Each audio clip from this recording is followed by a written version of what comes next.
Good morning. Good morning. It's Wet Hair Wednesday. How y'all doing? If you're watching the replay, go ahead and say hashtag replay. All right, friends, let's just go ahead and give a little background to this whole car saga. Oh my goodness. So Friday, my man was about hour and a half, 2 hours away from our house. He was meeting a friend from California. They were supposed to go golfing. It didn't happen. They ended up doing some other things. It was basically like his day to just do whatever he wishes. His birthday is coming up. And so, he wasn't around. So I'm like, oh, I can handle this. Y'all, you really think I can handle this, right? So I get the kids to school. I go about my day. I had a great day. I knocked stuff out. Listen, there is nothing Amber loves more than to be home alone in that house. And I mean home alone. By myself, busting out all the things. I ain't need nobody. Okay? So he calls me and he's like, I don't have much time, but I want to chat with you. And I was like, okay, well, I got to go get the kids. And he's like, okay, well, I'm going into my next thing, so I won't be able to talk. I'm like, okay, no worries, So we chat, we hang up. I get in my car. Okay. This is totally normal. I get in my car. You guys, I did not have my phone in my hand. I was not texting. I have the device that we talked about months ago. Holds my phone, gives me directions, tells me where I'm going. I've got my backup camera. Like, everything is normal. The only thing that is different about this afternoon is there has been so much rain. And the thing that's different about Washington and Georgia is Washington, it rains all the time. Georgia, it rains all at once. And when it rains all at once, everything turns to like a soppy mess. Like, I can't even describe it. Okay. Second fact to share is our driveway is like this. No, I'm not joking. I'm not joking. It's like this. Now, I'm used to the driveway. I hate the driveway, but I'm used to the driveway. But this particular day, I'm backing down the driveway. Was not going fast. Was not distracted on my phone. And my tire went off the driveway. Now, this has happened before, and I normally just correct. Well, this time when I attempted to correct it, it wouldn't correct. So it sent me down, and then it literally hit this part where our driveway is cracked, and it spun my car. So now I am in the grass, I'm spun, but my tire is still pretty close to the driveway. So when I get out in the sloppy mush, and I mean, it was a marsh, I see how close I am to the driveway. I'm like, okay, this is not a big deal. Yes, I'm on a hill. Yes, I'm faced the wrong way. This is not a good scenario. And by the way, let me just say that when my wheels kicked out from under me and spun me, I was freaked out. I'm sure I screamed the name Jesus. Listen, if you have ever heard my testimony coming home from college, Jesus take the wheel. Okay, I can testify to that. If you've never heard that story, comment below and let me know, because I've actually shared about it.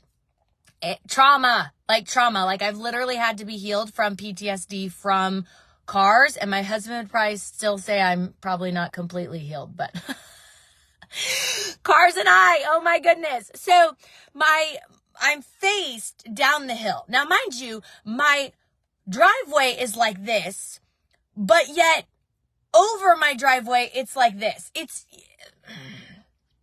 like I live on a mountain without living on a mountain. Just my house is on the mountain. The rest of the community is kind of Normalville.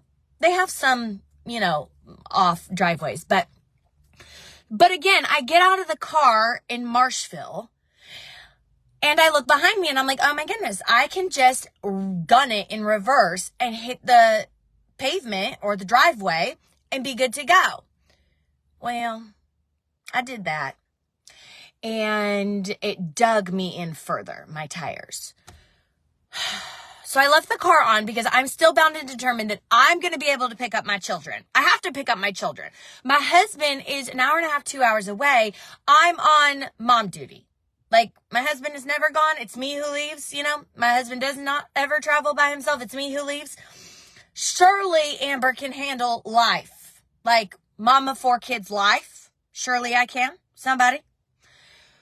So I'm calling him. Well, he ain't answering. I call him again. I called him 5 times. So then, I hope you have made it this far because this actually gets kind of funny. In frantic, I take a picture of my car, which is what I posted to my stories on Friday before the Getting Out Car Saga on Saturday. And I'm texting it to my twins' teacher because I'm not going to make it to pick up. Like, I can already tell, like, I'm going to have to figure out something else. So I text the picture that says, I'm stuck, not sure when I can get to you. So I'm on the phone with Nordstrom. I'm also have now walked down our driveway. I am now pacing the streets thinking, who can I find? Who can I help? What man can get me out of this situation? So I'm still trying to call Nordstrom. He is not picking up. I'm like, if there ever was a time, and I'm not just being the annoying wife at this time, I'm literally needing to talk to the man of the house. So we finally answers, and I'm like in tears by now, frantic. I'm like, I can't get the kids. My car is stuck. He's like, wait, what? I'm like, that's why I'm calling you. I'm stuck. My car's stuck. It's on the hill, blah, blah, blah, blah, blah.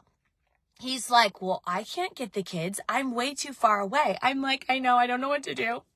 And so then I'm on the phone with him, and I'm like, I already texted the twins' teacher. So I go to check my text messages. I go, oh my goodness, Nordstrom. Lance Wallnow. Okay, I'm working with Lance Wallnow and Roberts Lairdon when it comes to Georgia and politics and pastors and all these things. Like, we've got really good things going. Friends, I was texting Lance Wallnow about the event on Saturday. Thought I had texted my twins' teacher to let her know I was not coming. I'm stuck. And instead texted Lance Wallnow my picture of my car. And that I was unable to make it. Mind you, he's thinking today is not the event. So I told Nordstrom, I go, oh my goodness, hang tight. I didn't even text the right person in my franticness. Now I have to text the twins' teacher. Now I'm calling the school. Now I'm waving. I'm literally on the street. I'm on the street waving down neighbors. See this guy in a truck. I'm waving him down. I'm like, hi, can you help me? I'm stuck. Do you see my car? I'm stuck. He's like, okay. So he tries to go up my driveway. Cannot even make it up my driveway. He's spinning out. This is how fierce my driveway is, friends. It's so stinking steep. And remember how we started this live. It's so wet. His wheels are spinning. He can't even get up my driveway. Finally, he makes it up my driveway. He's assessing the situation. He's like, I can't get you out. I'm so sorry. And I'm like, thank you for confirming what I already knew. I appreciate you stopping. I really do. And he's like, yeah, sorry about that. And I was like, I got to figure out how to get my kids from school. And he's like, you have a great day. I'm like, thanks. Thank you. So Nordstrom ends up phoning a friend, who can get my kids from school. Praise God for a friend who answers the phone and says, yeah, oh my goodness, let me drop work and go get your 4 children who are stranded at the school. I'm on the phone with the school. I'm letting them know my car is down a hill. They tell my kids their mama's in a ditch. Never once did I say ditch, but God bless them. I think they were assessing the scenario in their mind and assuming what had happened. So my kids get to, and by the way, my sweet eldest, who is the most sensitive, he hears mama's in a ditch and he goes, Mom, my heart dropped. I thought you were not okay. And I said, I'm so sorry. I never said I was stuck in a ditch, but as you can see, I'm stuck on a hill. And my kids know our driveway. So my man finally gets home around 5. The neighbor comes with a truck. We think we're just going to pull this little, Esther, that's her name, Esther out. And the neighbor is like, I am not touching your car. Like, there is no way that I can pull that car without ruining your car. Like, I'm going to snap the bumper straight off. Like, it's going to be bad. So we decide to leave the car. So Esther stays on our hill. By the way, tore up the whole yard, which I think might be our neighbor's yard. So I don't know how much I owe them. But Nordstrom claims it's still our yard. So glory be. Hallelujah. So she sleeps on the hill. Next Saturday, morning, I wake up. Poor Nordstrom. Because now I got to take his car to Duluth for this event that I've got with Lance Wallnow. I strand him at home with 4 children and no vehicle. God bless the man. Y'all listen, I am telling you, if you have never heard this before from my mouth, I will barely make it into heaven, literally, Jesus, remember me? And like Nordstrom will get the purple carpet rolled out for him. Like I'm telling y'all, that man, woo, that man, he is a good one. So I go to my event. Oh my goodness, it's a great event. Love it. So many dots connected. It's amazing. Marjorie Taylor Greene speaks. We get to, connect her. Lance Wall now. Mario Murillo, right? We just got the pastors in Georgia. So it's a super intimate event. We got some influencers there. Again, passionate about Georgia. Passionate about the fact that it's a red state. Anyways, this is not about politics, but if you're here, you probably know my stance. So I get home on Saturday. And I'm like, my car is way further down the hill. What is happening? And I'm telling you, my man was outside when I arrived. He saw my face. Oh, he saw my response. He saw my reaction. I'm like, what have you done? So anyways, needless to say, that's why you got the saga in my stories. Because I have learned in life that if you want to take a situation, first of all, everything is just a story anyways. You might as well just say goodbye to your stressors, turn it into a story, and make a little fun into it, right? Make it a story, make it a memory, have some fun with it. Even though it felt like my life was in danger. And I will tell you this, I told Nordstrom when I got in my car on Friday, I was not interested in getting in that car again because it felt like it was going to flip. Because I was on the hill, but, and he said I wasn't going to flip. So like, I'm not trying to exaggerate things. I'm just telling you what I thought was going to happen when I got in my car.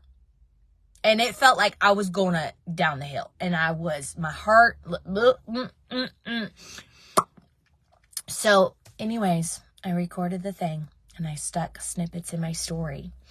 And if you're on IG, you can actually see it in the highlights. There's no real way to share it on Facebook. I'm so sorry. IG, Instagram, and Facebook are a little different. I play on both. I try to keep them both kind of simple, or not simple, similar. But like Facebook, I go live on all the time. Instagram, I've never done an Instagram live. Should I do that sometime? Maybe. I don't know how, but I could probably figure it out. So anyways, I just wanted to share what happened Friday. You obviously, most of you, I assume, if you didn't, let me know, but saw a little bit of what happened on Saturday. Testify to the fact that my car is completely fine, other than it still needs a car wash. It still needs a car detail. Supposedly that is both happening Saturday morning, which somebody is traveling to me to do that. He's launching a new business. So I am going to keep you guys posted on how he does. He certainly has a job to do because, wow, with my man going in and out with this muddy heel and his muddy self, I was like, I'm supposed to sit in that car? I'm supposed to drive that car? It's filthy. So, God bless, George, who is going to attack my car. His brother and him are launching a business. And so I get to be the recipient of their brand new, business launch. And I'll keep y'all posted on how they do. And, maybe if you're local to me, Cumming, Dawsonville, Gainesville, and your car needs a little bit of love, you can help their business launch also. So anyways, that was a really long live, but it was a story to tell, y'all. A story to tell.